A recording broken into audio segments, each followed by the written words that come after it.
थाम कर सुनना। धनेथुआ का खौफनाक साया। उत्तर प्रदेश के मिल्कीपुर क्षेत्र में स्थित धनेथुआ गांव में सब कुछ बहुत शांत और खुशहाल था, जब तक कि वह काली अमावस्या की रात नहीं आई। आसमान में घने काले बादल छाए थे और अचानक पूरे गांव में सड़े हुए मांस की एक भयानक बदबू फैल गई। देखते ही देखते सन्नाटे को चीरती हुई एक डरावनी, गूंजती हुई हंसी सुनाई दी। वो कोई मामूली साया नहीं था, बल्कि एक जादुई शैतान था। उसकी आंखें धधकते हुए अंगारे जैसी लाल थीं और उसके लंबे नुकीले नाखून अंधेरे में चमक रहे थे। वो किसी अदृश्य ताकत की तरह आता, किसी एक घर का दरवाजा खटखटाता और पलक झपकते ही उस इंसान को घसीट कर ले जाता। अगली सुबह गांव वालों को सिर्फ हड्डियों के टुकड़े और खून के खौफनाक धब्बे मिलते। गांव वालों ने बचने की बहुत कोशिश की।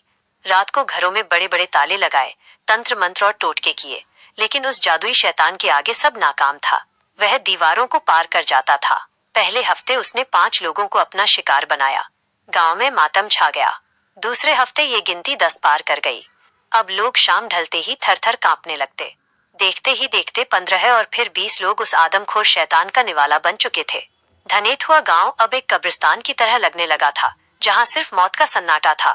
जब शैतान ने परवीन के कमरे में कदम रखा, जब गांव के लगभग सभी मर्द मारे जा चुके थे, तब आई अगली खौफनाक रात। इस बार शैतान के भारी कदमों की आहट और वही सड़ने की बदबू परवीन के कमरे तक पहुंच गई। दरवाजा अपने आप चरमरा कर खुल गया।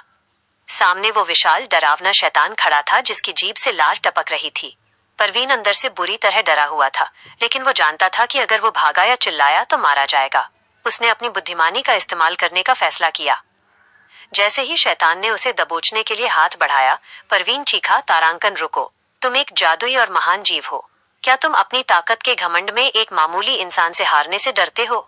शैतान अपनी तारीफ सुनकर रुका और गूंजती आवाज में बोला, तारांकन, मैं किसी से नहीं डरता। बोल, क्या कहना चाहता है?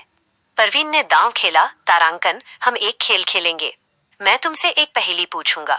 अगर तुमने सही जवाब दे दिया तो तुम मुझे शौक से मारकर खा जाना, लेकिन अगर तुम हार गए तो तुम्हें तड़प तड़प कर अपनी जान देनी होगी। शैतान अपनी जादुई शक्तियों पर घमंड करता था। उसने अट्टहास करते हुए शर्त मान ली। वो जादुई पहेली। परवीन ने अपनी आंखें बंद की और एक ऐसी पहेली बुनी जो सिर्फ कोई इंसान अपनी भावनाओं से समझ सकता था, कोई शैतान नहीं। परवीन ने पूछा, वो क्या है जो पैदा होते ही रोता है, जिंदगी भर दूसरों का पेट भरता है और जब उसे मारो तो वो और ज्यादा जिंदा हो जाता है? अगर तुम जादुई हो तो इसका नाम अपनी जुबान पर लेकर दिखाओ। शैतान सोच में पड़ गया। उसका जादुई दिमाग घूमने लगा। उसने अपनी शक्तियों से सारे ब्रह्मांड का ज्ञान टटोला, लेकिन उसे जवाब नहीं मिला। जैसे जैसे समय बीत रहा था, पहेली का जादुई जाल शैतान के दिमाग को अंदर से फाड़ने लगा।